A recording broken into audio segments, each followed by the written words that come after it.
ಪ್ರತಿ ವರ್ಷದಂತೆ ಈ ಬಾರಿಯೂ ಕೂಡ ಸುತ್ತೂರು ಜಾತ್ರಾ ಮಹೋತ್ಸವ ವಿಜೃಂಭಣೆಯಿಂದ ನಡೀತಾ ಇದೆ. ಇದಕ್ಕೆ ಇನ್ನೇನು ಕ್ಷಣಗಣನೆ ಕೂಡ ಪ್ರಾರಂಭವಾಗಿದೆ. ಹಾಗಾದರೆ ಪ್ರತಿ ಬಾರಿ ಇಲ್ಲಿ ಬರುವಂತಹ ಸಾವಿರಾರು ಅಲ್ಲ ಲಕ್ಷೋಪ ಸಂಖ್ಯೆಯಲ್ಲಿ ಬರುವಂತಹ ಭಕ್ತಾದಿಗಳಿಗೆ ಅನ್ನ ಸಂತರ್ಪಣೆ ಕಾರ್ಯಕ್ರಮ, ಪ್ರಸಾದ ವಿನಿಯೋಗ ಕಾರ್ಯಕ್ರಮಗಳು ಹೇಗೆ ನಡೆಯುತ್ತೆ ಅನ್ನೋದನ್ನು ಸ್ವತಃ ವಿಜಯ್ ಕುಮಾರ್ ಅವರು ನಮ್ಮ ಜೊತೆ ಇದ್ದಾರೆ. ಅವರೇ ತಿಳಿಸ್ಕೊಡ್ತಾರೆ. ಸರ್ ನಮಸ್ತೆ. ಸರ್, ಎಷ್ಟು ಜನಕ್ಕೆ ಅಂದಾಜು ಅಡುಗೆ ಕಾರ್ಯಕ್ರಮಗಳು ಅಡುಗೆ ಪ್ರಸಾದ ನಡೆಯುತ್ತೆ ಸರ್? ಪ್ರತಿದಿನ ಸುಮಾರು 1 ರಿಂದ 1.5 ಲಕ್ಷ ಜನರಿಗೆ ದಿನದ 3 ಸಮಯ ಕೂಡ ಬಡಿಸಲಾಗುತ್ತೆ. ಬೆಳಿಗ್ಗೆ ತಿಂಡಿ ಇರುತ್ತೆ, ಬೆಳಿಗ್ಗೆ 6:30-7 ಗಂಟೆಗೆ ಪ್ರಾರಂಭ ಆದರೆ ಮಧ್ಯಾಹ್ನದ ಪ್ರಸಾದ ವ್ಯವಸ್ಥೆ ಇರುತ್ತೆ. ಮತ್ತು ರಾತ್ರಿ ಕೂಡ ಪ್ರಸಾದ ವ್ಯವಸ್ಥೆ ರಾತ್ರಿ 10:30-11 ಗಂಟೆವರೆಗೂ ಇರುತ್ತೆ. ವಿಶೇಷ ದಿನಗಳಲ್ಲಿ ರಾತ್ರಿ 12 ಗಂಟೆವರೆಗೂ ಕೂಡ ಇಲ್ಲಿ ಪ್ರಸಾದ ವ್ಯವಸ್ಥೆ ಇರುತ್ತೆ. ಈ ಪ್ರಸಾದ ವ್ಯವಸ್ಥೆಗಾಗಿ ವಿಶಾಲವಾಗಿ ಒಂದು 4 ಎಕರೆ ಪ್ರದೇಶವುಳ್ಳ ಒಂದು ತಾತ್ಕಾಲಿಕ ಚಪ್ಪರದ ವ್ಯವಸ್ಥೆಯನ್ನು ಮಾಡಿಕೊಳ್ಳಲಾಗಿದೆ. ಇಲ್ಲಿ 34 ಅಷ್ಟು ಒಲೆಗಳಿವೆ. ನೀವು ನೋಡ್ಬೋದು, ಈ ಕೊಪ್ಪರಿಕೆಗಳಲ್ಲಿ ಪಾಯಸ, ಹುಳಿ, ಅನ್ನ, ಸಾಂಬಾರುಗಳನ್ನು ಹಾಗೆ ಸಿಹಿ ತಿಂಡಿಗಳನ್ನು ಕೂಡ ಪ್ರತಿದಿನ ವಿಶೇಷವಾಗಿ ಸಿದ್ಧಪಡಿಸಿದ ರೀತಿಯಂತೆ ಬಡಿಸಲಾಗುತ್ತೆ. ಇಲ್ಲಿ ಮಹಿಳೆಯರಿಗಾಗಿ 2 ವಿಭಾಗಗಳನ್ನ ಮಾಡ್ಕೊಂಡಿದ್ದೇವೆ. ಅದರಲ್ಲಿ 22 ಕೌಂಟ್ರ್ಗಳಿದೆ. ಸಾಲಾಗಿ ಬರುವಂತಹ ಕ್ಯೂ ವ್ಯವಸ್ಥೆ ಮಾಡಲಾಗಿದೆ. ಅಲ್ಲಿಂದ ಸಾಲಾಗಿ ಬಂದವರನ್ನು ಯಾವುದೇ ಗದ್ದಲವಿಲ್ಲದೆ ಎಲ್ಲರಿಗೂ ಬಡಿಸುವ ವ್ಯವಸ್ಥೆ ಮತ್ತು ಕೈ ತೊಳೆಯುವ ವ್ಯವಸ್ಥೆ, ಕುಡಿಯುವ ನೀರಿನ ವ್ಯವಸ್ಥೆ ಎಲ್ಲನ ಮಾಡಿಕೊಳ್ಳಲಾಗಿದೆ. ಅವರಿಗೆ ಸ್ಟೀಲ್ ತಟ್ಟೆ ಕೂಡ ಒದಗಿಸಲಾಗುತ್ತೆ. ಹಾಗೆಯೇ ಪುರುಷರಿಗಾಗಿ 4 ಕೌಂಟ್ರ್ಗಳನ್ನು ಮಾಡಿದ್ದೀವಿ. ಅಲ್ಲಿ 52 ಕೌಂಟ್ರ್ಗಳಿವೆ. ಕ್ಯೂವಲ್ಲಿ ಬಂದಂತಹ ಜನಗಳನ್ನು ಪ್ರತ್ಯೇಕ ವಿಭಾಗಗಳಲ್ಲಿ 4 ವಿಭಾಗಗಳಲ್ಲಿ ಈ ಪ್ರಸಾದ ವ್ಯವಸ್ಥೆಯನ್ನು ಹಂಚಲಾಗುತ್ತೆ. ಅದಲ್ಲದೆ ನಮ್ಮ ಸ್ವಯಂ ಸೇವಕರಿಗಾಗಿ ಒಂದು 1200 ಸೀಟು ಉಳ್ಳಂತಹ, ಚೇರುಳ್ಳಂತಹ ಒಂದು ಪ್ರತ್ಯೇಕ ವ್ಯವಸ್ಥೆ ನಮ್ಮ ಸಾರ್ವಜನಿಕರಲ್ಲದೆ ಹಿರಿಯರಿಗೆ, ಸೀನಿಯರ್ ಸಿಟಿಸನ್ಸ್ಗೆ ಅಲ್ಲದೆ ನಮ್ಮ ಸ್ವಯಂ ಸೇವಕರಿಗಾಗಿ 1200 ಜನರು ಕುಳಿತು ಊಟ ಮಾಡುವಂತಹ ವ್ಯವಸ್ಥೆ ಕೂಡ ಇದೆ. ಈ 3 ವ್ಯವಸ್ಥೆಗಳು ಸೇರಿ ಒಟ್ಟಾಗಿ 1 ಲಕ್ಷದಿಂದ 1.5 ಲಕ್ಷ ಜನದಷ್ಟು ಪ್ರತಿದಿನ ಪ್ರಸಾದ ವ್ಯವಸ್ಥೆಯನ್ನು ದೇಶ ವಿದೇಶದ ಜೊತೆಗೆ ಅಂತರ್ರಾಜ್ಯದಿಂದ ಕೂಡ ಬರ್ತಾರೆ. ಎಲ್ಲ ಭಕ್ತಾದಿಗಳು ಇಲ್ಲಿ 7 ದಿನಗಳ ಕಾಲ ಭಾಳ ಈ ಮೆಕ್ಯಾನಿಕಲ್ ಲೈಫ್ ಜೊತೆಗೆ ಅದನ್ನು ಬಿಟ್ಟು ಸಾಂಸ್ಕೃತಿಕವಾಗಿ ಇಲ್ಲಿ ನಾಟಕಗಳು ನಡೀತದೆ, ಕ್ರೀಡೆಗಳಿವೆ, ಗ್ರಾಮೀಣ ಇವೆ, ದೋಣಿ ವಿಹಾರ ಇದೆ, ಮತ್ತು ಗಾಳಿಪಟ ಇದೆ. ಎಲ್ಲವನ್ನು ಒಂದು ಸಾಂಸ್ಕೃತಿಕ ಬದುಕನ್ನು ನಮ್ಮ ಈ ಸಮಾಜದಲ್ಲಿ ಅತ್ಯುತ್ತಮವಾಗಿ ಒಂದು ಬದುಕನ್ನು ಹೇಗೆ ರೀತಿ ಬದುಕಬೇಕು ಅನ್ನೋದನ್ನು ಕಲಿಸ್ಕೊಡುವಂತಹ ಪೂರಕವಾದಂತಹ ವ್ಯವಸ್ಥೆಯನ್ನು ಶ್ರೀಗಳವರ ಆಶೀರ್ವಾದದಿಂದ ನಡೀತದೆ. ಅವ್ರ ಮಾರ್ಗದರ್ಶನ. ಎಲ್ಲ ಗುರು ಹಿರಿಯರು ಇಲ್ಲಿ ಬರ್ತಾರೆ. ರಾಜಕಾರಣಿ ಮುಖಂಡರುಗಳು ರಾಜ್ಯಾದ್ಯಂತ ಬರಲಿದ್ದಾರೆ. ಇದೆಲ್ಲ ಕಾರ್ಯಕ್ರಮಕ್ಕೆ ಶಿವರಾತ್ರೀಶ್ವರ ಭಗವತ್ಪಾದರ ಆಶೀರ್ವಾದ ಇದೆ. ಸುತ್ತೂರು ಕ್ಷೇತ್ರವನ್ನು ಪುಣ್ಯ ಭೂಮಿಯನ್ನಾಗಿ ಮಾಡಿದವರು ಶಿವರಾತ್ರೀಶ್ವರ ಭಗವತ್ಪಾದರು. ಅವರ ಹೆಸರಿನಲ್ಲಿ ಈ ಜಾತ್ರೆ ಶ್ರೀ ಶಿವರಾತ್ರಿ ದೇಶಿಕೇಂದ್ರ ಮಹಾಸ್ವಾಮಿಗಳವರ ಅಧ್ಯಕ್ಷತೆಯಲ್ಲಿ ಜರುಗ್ತಾ ಇದೆ. ನಮ್ಮೆಲ್ಲರಿಗೂ, ಈ ಸುತ್ತಮುತ್ತ ಗ್ರಾಮದವರೆಲ್ಲರಿಗೂ ಭಾಳ ಆನಂದ ತರುವಂತಹ, ಮನಸ್ಸಿಗೆ ನೆಮ್ಮದಿಯನ್ನು ಕೊಡುವಂತಹ ಮತ್ತು ಒಂದಷ್ಟು ಧಾರ್ಮಿಕವಾಗಿ ದೈವಿಕದ ಕಡೆ ಹೋಗುವಂತಹ ಒಂದು ಅವಕಾಶ ಇಲ್ಲಿ ನಿರಂತರವಾಗಿ ನಡೆದು ಬರ್ತಾ ಇದೆ. ಇದನ್ನು ಉಪಯೋಗಿಸ್ಕೋಬೇಕು ಅಂತೇಳಿ ಎಲ್ಲ ಭಕ್ತರಲ್ಲಿ ನಿಮ್ಮ ಪರವಾಗಿ ಹೇಳ್ಕೊತೇನೆ. Thank you. ಕೇಳಿದ್ರಲ್ಲ ವೀಕ್ಷಕರೇ, ಇದು ಜಸ್ಟ್ ಅನ್ನದಾಸೋಹದ ಬಗ್ಗೆ ಮಾತ್ರ ನಾನು ನಿಮಗೆ ಕೇಳಿದೆ. ಸುತ್ತೂರು ಜಾತ್ರಾ ಮಹೋತ್ಸವ, ಸುತ್ತೂರು ಕ್ಷೇತ್ರ ಏನಿದೆ, ನಾಡ ನುಡಿಯನ್ನು ಗಮನದಲ್ಲಿಟ್ಟುಕೊಂಡು ಪ್ರತಿಯೊಬ್ಬರು ಆಚರಿಸುವಂತಹ ಹಬ್ಬದ ವಾತಾವರಣವನ್ನು ಈ ಒಂದು ಸುತ್ತೂರು ಕ್ಷೇತ್ರದಲ್ಲಿ ನಡೀತಾ ಇದೆ. ಹಾಗಾದರೆ ಬನ್ನಿ, ಇನ್ನೂ ಕೂಡ ಸುತ್ತೂರು ಜಾತ್ರೆಯಲ್ಲಿ, ಸುತ್ತೂರು ಕ್ಷೇತ್ರದಲ್ಲಿ ಏನೇನು ನಡೆಯುತ್ತೆ ಅನ್ನೋದನ್ನು ನಾನು ನಿಮ್ಗೆ ತೋರಿಸ್ಕೊಡ್ತೀನಿ. ಪರಮ ಪೂಜ್ಯ ಜಗದ್ಗುರು ಶ್ರೀ ಶ್ರೀ ಶಿವರಾತ್ರಿ ರಾಜೇಂದ್ರ ಅವರಿಂದ ಸ್ಥಾಪಿತವಾದಂಥ JSS ಮಹಾವಿದ್ಯಾಪೀಠ ಮತ್ತು ಅದರ ಅಂಗಸಂಸ್ಥೆಗಳು ಇಂದು ದೇಶ ವಿದೇಶಗಳಲ್ಲಿ ಧರ್ಮ, ಸಂಸ್ಕೃತಿ, ಶಿಕ್ಷಣ, ಆರೋಗ್ಯ, ಕೃಷಿ, ಗ್ರಾಮೀಣಾಭಿವೃದ್ಧಿ, ಸಮಾಜ ಸುಧಾರಣೆ ಹೀಗೆ ಹಲವಾರು ಕ್ಷೇತ್ರಗಳಲ್ಲಿ ನಿರಂತರವಾಗಿ ಸೇವಾ ಕಾರ್ಯಗಳನ್ನು ನಡೆಸುತ್ತಾ ಬಂದಿವೆ. ಆದಿಜಗದ್ಗುರುಗಳವರ ಜಾತ್ರಾ ಮಹೋತ್ಸವವು ಪ್ರತಿ ವರ್ಷ ಪುಷ್ಯ ಬಹುಳ ದ್ವಾದಶಿ ಎಂದು ಪ್ರಾರಂಭಗೊಂಡು ಮಾಘ ಶುದ್ಧ ಬಿದಿಗೆಯವರೆಗೆ 6 ದಿನಗಳ ಕಾಲ ನೆರವೇರುತ್ತದೆ.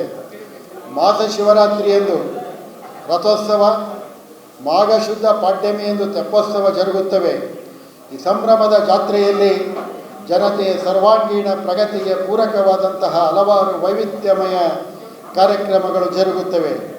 ಈ ಎಲ್ಲ ಕಾರ್ಯಕ್ರಮಗಳು, ಪೂಜಾ ಕೈಂಕರ್ಯಗಳು ಭಕ್ತಾದಿಗಳಿಂದ, ಸೇವಾರ್ಥದಾರರುಗಳಿಂದ, ಸಾರ್ವಜನಿಕರು, ಸಂಘ ಸಂಸ್ಥೆಗಳು ಹಾಗೂ ಕೇಂದ್ರ ಹಾಗೂ ರಾಜ್ಯ ಸರ್ಕಾರಗಳ ವಿವಿಧ ಇಲಾಖೆಗಳ ಸಹಕಾರ ಸಹಕಾರದಿಂದ ನಡೆಯುತ್ತಾ ಇದೆ. ಆದಿ ಜಗದ್ಗುರು ಶಿವರಾತ್ರಿ ಶಿವಯೋಗಿಗಳವರ ಜಾತ್ರಾ ಮಹೋತ್ಸವವು ಈ ವರ್ಷ ಜನವರಿ 15 ಗುರುವಾರದಿಂದ 20ನೇ ಮಂಗಳವಾರದವರೆಗೆ ಜಗದ್ಗುರು ಶ್ರೀ ಶಿವರಾತ್ರಿ ದೇಶಿಕೇಂದ್ರ ಮಹಾಸ್ವಾಮಿಗಳವರ ದಿವ್ಯ ಸಾನ್ನಿಧ್ಯದಲ್ಲಿ ಅವರ ಆಶೀರ್ವಾದದಲ್ಲಿ ನೆರವೇರಲಿದೆ. ಈ ಎಲ್ಲ ಕಾರ್ಯಕ್ರಮಗಳನ್ನು ತಮಗೆ ಇವಾಗಲೇ ಪತ್ರಿಕೆ ಕೊಟ್ಟಿದ್ದೀವಿ. ಆದ್ರೂ ಜನವರಿ 16ರಂದು ಮುಖ್ಯವಾಗಿ ಸಾಮೂಹಿಕ ವಿವಾಹ ಮತ್ತು ಹಾಲರವಿ ಉತ್ಸವ, 17ರಂದು ಅತಿ ಮುಖ್ಯವಾದಂತಹ ಧಾರ್ಮಿಕ ಸಮಾರಂಭ, ಅತ್ಯಾಕರ್ಷವಾದಂತಹ ರಥೋತ್ಸವ ಮತ್ತು ವೀರಭದ್ರೇಶ್ವರ ಕೊಂಡೋತ್ಸವ, 18ರಂದು ಮಹದೇಶ್ವರ ಉತ್ಸವ, 19ರಂದು ತೆಪ್ಪೋತ್ಸವ ಹಾಗೂ 20ರಂದು ಅನ್ನಬ್ರಹ್ಮೋತ್ಸವ ಕಾರ್ಯಕ್ರಮಗಳು ನೆರವೇರಲಿದೆ. ಇವುಗಳ ಜೊತೆಗೆ ಹಲವಾರು ಧಾರ್ಮಿಕ ಕಾರ್ಯಕ್ರಮಗಳು, ವೈವಿಧ್ಯಮಯ ಸಾಂಸ್ಕೃತಿಕ, ಶೈಕ್ಷಣಿಕ, ಕ್ರೀಡಾ ಚಟುವಟಿಕೆಗಳು ನೆರವೇರುತ್ತವೆ. ಅವರಲ್ಲಿ ಮುಖ್ಯವಾದವು ರಂಗೋಲಿ ಮತ್ತು ಶೋಭಾನ ಪದ ಅಂತೇಳಿ ಜನವರಿ 15ನೇ ತಾರೀಕು ಶೋಭಾನ ಪದ ಹಾಗೂ 15 ಮತ್ತು 16ರಂದು ರಂಗೋಲಿ ಸ್ಪರ್ಧೆಗಳು ನಡೆಯುತ್ತವೆ. ಈ ವರ್ಷ ಹೊಸದಾಗಿ ಈ ರಾಗಿ ಬೀಸುವಂತಹ ಒಂದು ಕಾರ್ಯಕ್ರಮವನ್ನು ಗ್ರಾಮೀಣ ಮಹಿಳೆಯರಿಗಾಗಿ ಹಮ್ಮಿಕೊಳ್ಳಲಾಗಿದೆ. ನಮಗೆಲ್ಲ ಗೊತ್ತು, ಈ ಕ್ಷೇತ್ರದಲ್ಲಿ ಶಿವರಾತ್ರೀಶ್ವರರು ಬಂದು ಅಂದು ಕಾಯಕ ಮಾಡಿ ಬಿಟ್ಟು ಹೋದಂತಹ ರಾಗಿ ಕಲ್ಲು ಇಂದು ಸಹ ನಮ್ಮ ಶ್ರೀಮಠದಲ್ಲಿ ಇದೆ. ಅದನ್ನು ನಾವು ಸಾರ್ವಜನಿಕವಾಗಿ ಇಟ್ಟು ಪೂಜೆ ಸಲ್ಲಿಸ್ತಾ ಇರೋದು. ಅದರ ಪ್ರಯುಕ್ತ ಈ ಸಲ ಮಹಿಳೆಯರಿಗಾಗಿ ವಿಶೇಷವಾಗಿ ಒಂದು ರಾಗಿ ಬೀಸುವಂತಹ ಸ್ಪರ್ಧೆ ಇದೆ. ಭಜನಾ ಮೇಳ, ಇದು ರಾಜ್ಯ ಮಟ್ಟದ ಭಜನಾ ಮೇಳ. ಸುಮಾರು 32 ವರ್ಷಗಳಿಂದ ಇದು ಬಹಳ ಅತ್ಯುತ್ತಮವಾಗಿ ನಡೆಯುತ್ತಾ ಇದೆ. ಸುಮಾರು 750ಕ್ಕೂ ಹೆಚ್ಚು ತಂಡಗಳು ಕರ್ನಾಟಕ, ಉತ್ತರ ಕರ್ನಾಟಕ, ಹೊರ ರಾಜ್ಯಗಳಿಂದ ಬಂದು ಈ ಕಾರ್ಯಕ್ರಮದಲ್ಲಿ ಭಾಗವಹಿಸ್ತಾ ಇದ್ದಾರೆ.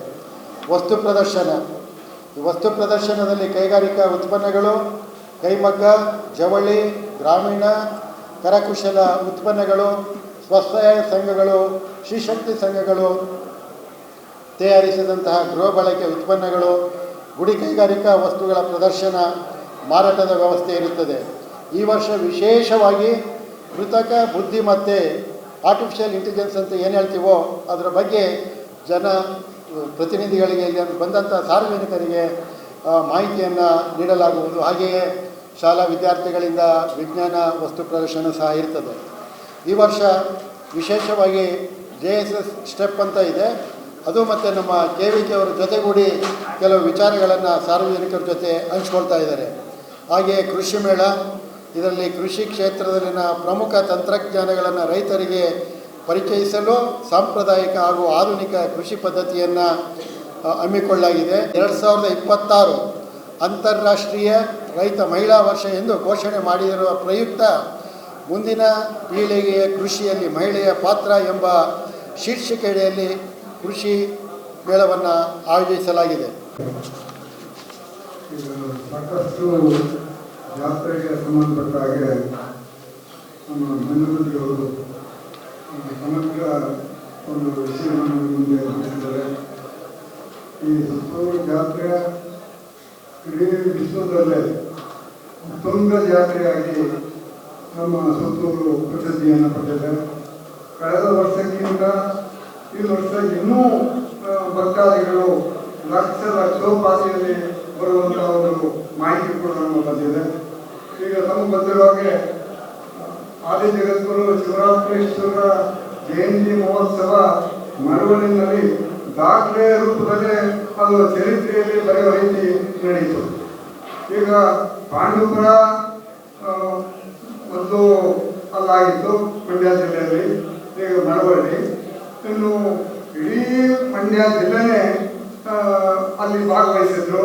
ಅವರೆಲ್ಲರಿಗೂ ಕೂಡ ಈ ಜಾತ್ರಾ ಒಂದು ಸಮಿತಿಯವರು ಆಹ್ವಾನವನ್ನು ಈ ಜಾತ್ರೆ ಪರವಾಗಿ ಕೊಟ್ಟಿದ್ವಿ. ಹಾಗಾಗಿ ಸಾವಿರಾರು ಜನ, ಲಕ್ಷಾಂತರ ಜನ ಮಂಡ್ಯ ಜಿಲ್ಲೆ ಬಂದ್ರಿಂದನೇ ಈ ಸಲ ಬರುವಂಥ ಮಾಹಿತಿ ಇದೆ ನಮಗೆ. ಕರ್ನಾಟಕ ಅಷ್ಟೇ ಅಲ್ಲ, ಇಡೀ ದೇಶಾದ್ಯಂತ, ವಿಶ್ವಾದ್ಯಂತ ನಮ್ಮ ಸುತ್ತೂರು ಜಾತ್ರೆಗೆ ಭಕ್ತಾದಿಗಳು ಬರ್ತಾ ಇದ್ದಾರೆ. ಅದರಲ್ಲಿ ಈ ಸರಿ ವಿಶೇಷವಾಗಿ ಮಂಡ್ಯದಿಂದ ಲಕ್ಷಾಂತರ ಜನ ಬರುವಂಥ ಒಂದು ವ್ಯವಸ್ಥೆ ಇದೆ.